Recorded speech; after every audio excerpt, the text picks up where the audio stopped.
নমস্কার বন্ধুরা, আজকের ভিডিওটি হলো গ্রামের মানুষের জীবনযাপন নিয়ে, যেখানে মানুষ কঠিন পরিশ্রম করে জীবনযাপন করে থাকে এই গ্রামের অঞ্চলেতে।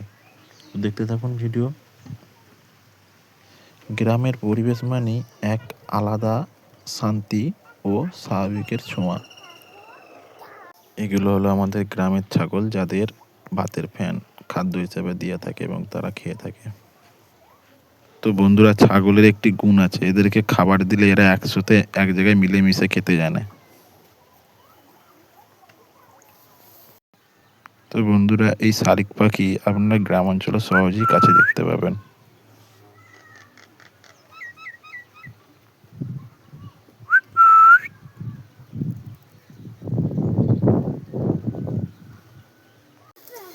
তো এই হলো আমাদের গ্রাম্য পশু গরু।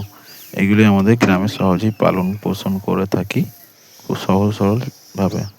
এই হলো আমার গরু, দেখতে পাচ্ছ তার পৌঁছ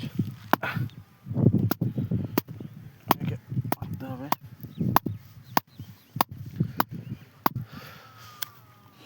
তো সো ফ্রেন্ড, একটু এগোনো যাক আগে। তো বন্ধুরা, যেটা দেখতে পাচ্ছেন এটা হলো গরুর গোবর বা গরুর মল বলা হয়ে থাকে ভালোবাসায়।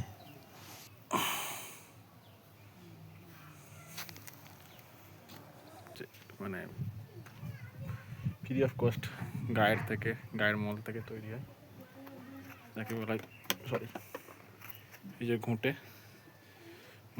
বাড়ির মহিলারা যাকে জ্বালানি হিসাবে ব্যবহার করে এই জিনিস, একে বলা হয় ঘুঁটে।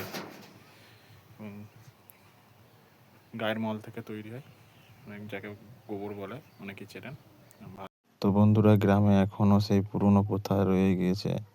মাটির উনুন এখনও ব্যবহার হয়, যেদিকে একটি দিকে হাঁড়ি, একটি দিকে কড়া এবং মাঝখান দিয়ে জ্বালন হিসাবে খড়, কুটি, কাঠ, শুকনো এবং ঘুঁটেকে ব্যবহার করে রান্নার কাজে ব্যবহার করা হয়, যাতে ভালোভাবে রান্না তৈরি হয়।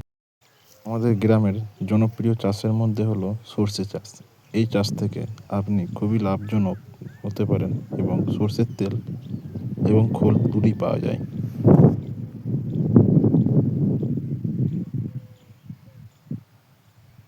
এই হলো আমাদের গ্রামের মেঠোপথ এবং এগুলি হলো রাবণ তুলসী। এখানকার মানুষেরা খুবই সরলভাবে জীবনযাপন করে।